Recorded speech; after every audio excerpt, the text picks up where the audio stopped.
But I've been taught all my life that every culture has a different sense of humor. That's bullshit. I did a stand-up comedy course like 5 years ago when I came to Britain, and everyone was like, okay, you're the American, you're going to bring this to the table. British has the dry sense of humor, the this and the that. But your jokes are the same in Oklahoma City, Moscow, Melbourne. I don't believe there is an American sense of humor. Okay. Is there an American sense of music? No. No? Is there a British sense of music? No. Can British people, like the Beatles, take black R&B and then put a guitar sound on it that might be more white American guitar sound? Well, the singing would be more that, and then take that back because their melodies could be the Beach Boys doing the same. I don't know, they weren't listening to the Beach Boys at that time. But jazz invented by Americans. A Chinese kid, brilliant on sax, does jazz. You could be a brilliant Chinese sax player. Jazz sax player. There are no national senses of humor, and if you analyze it, you've got what is an extreme Andrew Dice Clay when his stand-up against Robin Williams. Are they comparable? Is that the American sense of humor, or which one are you going to choose? Because they are fucking miles apart. The point is there are multiple senses of humor in every country, which of course it is. Like there's multiple senses of music, multiple tastes of music in every country. So in comedy broadly, there's a mainstream sense of humor in America. Jokes will be sports stars, political people, people on television, brands and things. Who's that on the television? All that stuff. Then the more alternative, progressive comedy, which is playing with the form and post Lenny Bruce America, the alternative setup where you're pushing the edges. It can be political, it can be surreal, whatever it is. That is the same in Britain. All I've got to do is link up with the people who like progressive surreal comedy. And then it's references. It's the references that are national. It's not the sense of humor, it's the references. So, Patton Oswalt's a great comedian, I love his stuff. If I played to Patton's audience, if he played to my audience, we'd both get the same thing. It's, they'd get it. Jerry Seinfeld's audience, I could play to them, Jerry could play to my audience.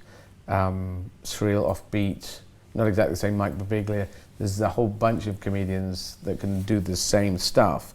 Python-esque. I just find the Python, people like Monty Python from around the world.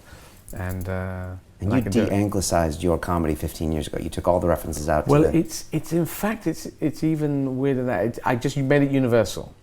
But I talk about medieval kings in this show, in Force Majeure Reloaded, which we're doing here in the West End in January and February.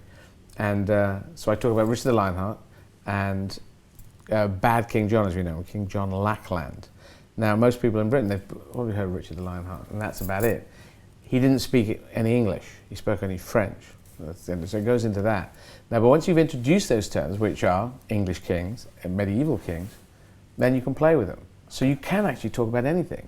So American could come over and they could have a whole load of American reference show, but they'd have to keep introducing, let me tell you about Hershey's bars. We don't know what they are.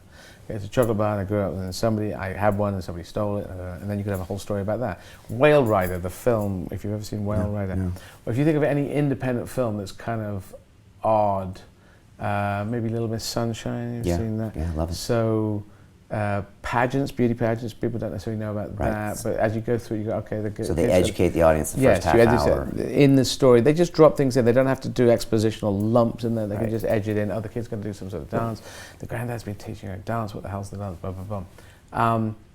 That's the thing. We can lace things in. I could go, there's a thing called a curly whirly, which was a sort of nougat and chocolate thing, and they're funny named and curly whirly, and they were flat and they were lattice shaped. And if I talk about curly whirly and tell people what it is, I'd kill for a curly whirly. It's like a sword, and you wouldn't have a good fight with it.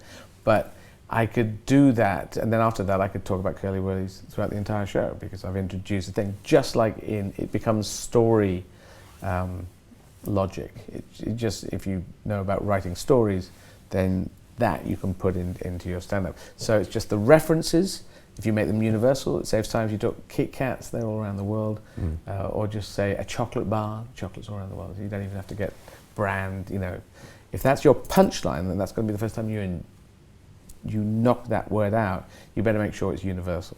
You said to watch the rest of this fascinating interview, click on the link below and go to londonreelacademy.com. There you can sign in with your social media login and watch the rest of the episode for free, along with all of our episodes on London Real, my webinars, and all of our premium content, all located over at londonreelacademy.com. So click on the link below, you'll be directed there and you can watch the rest of this fascinating interview, and I'll see you there.